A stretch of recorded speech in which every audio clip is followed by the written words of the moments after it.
avoir donné cette opportunité de nous exprimer à cette belle et fidèle population ivoirienne. Car cette requête des enseignants volontaires omis a trop perduré et ça perdure toujours. En 2002, quand la crise civilo-militaro éclatait, nous avons pris la craie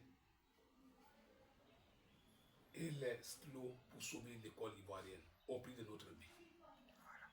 Et les bailleurs de fonds et la Côte d'Ivoire nous ont promis, au départ c'était pour nous payer. Mais après avoir regardé le travail que nous avons battu, après différents accords de Marcosi et Kléber, ils ont décidé de nous intégrer à la fonction publique de Côte d'Ivoire. Sur 10 090 ayant participé à l'action de sauvetage de l'école ivoirienne en 2002, après plusieurs séminaires, dont le dernier était en 2008, le 4 et 5 janvier 2008 à Yamoussoukro, où le ministère de l'Éducation nationale a organisé ce séminaire pour pouvoir boucler cette requête des acteurs du plan de sauvetage, où il y avait 3 points à l'ordre du jour. Grand 1, l'intégration exceptionnelle de tous ceux qui répondent aux critères.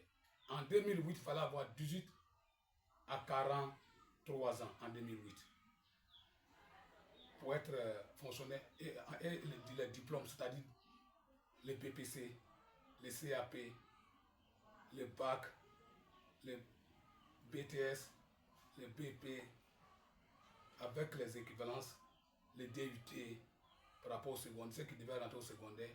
Parce qu'en 2002, quand on sauvait l'école ivoirienne, il y avait les professeurs parmi nous. Donc il y avait ceux qui avaient BPC, c'est IA, les bacs, c'est IO, et les professeurs de CAFOP, les professeurs du collège, ça c'est les gens qui DEC 1, DEC 2, de DUT, maintenant, et c'est le lycée, BTS, la licence, la maîtrise, j'en passe. Et après avoir sauvé l'école ivoirienne, nous avons tempêté. La première vague est lancée en 2008 avec un effectif de 2665 enseignants volontaires. Et nous avons toujours, comme l'administration est à la continuité, en 2012, quand les nouvelles autorités sont arrivées, nous avons exposé encore le problème, où encore l'avant-dernière vague est rentrée, un effectif de 2429. Nous avons encore tempêté toujours. Et en 2018, le président a donné un accord favorable, mais nous n'avisons personne. Nous sachons que quand quelque chose, son temps n'est pas arrivé, ça ne peut pas se passer, car le temps des humains le temps de Dieu n'est pas le temps des humains. Nous demandons à son Excellence M. Alassane Ouattara, l'exécutif, le premier homme ivoirien, de se pencher sur ce problème qui a trop duré, pour que ces pères et mères de famille qui sont là, qui sont encore sur le carreau, puissent jouir leur dernière énergie. Donc c'est un cri de cœur, c'est une supplication, une prière, une doléance que nous lançons à son Excellence M. Alassane Ouattara pour qu'il prenne un décret exceptionnel afin que nous puissions bénéficier ce que nos amis ont bénéficié. Aussi, nous n'oublions pas les différents primes promis par l'État de Côte d'Ivoire. En 2005 déjà, il y a les bailleurs qui ont donné 69 milliards aux acteurs de plan de sauvetage.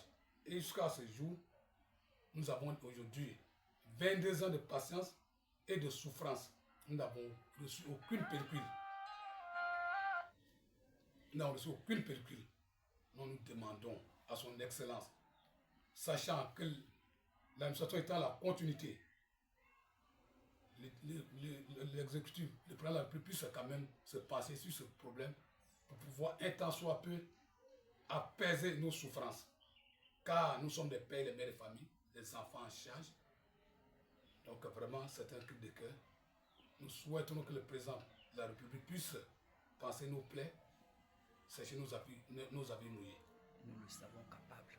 Et nous le savons capable, car il est l'exécutif, c'est un messie, c'est notre consolateur, notre sauveur.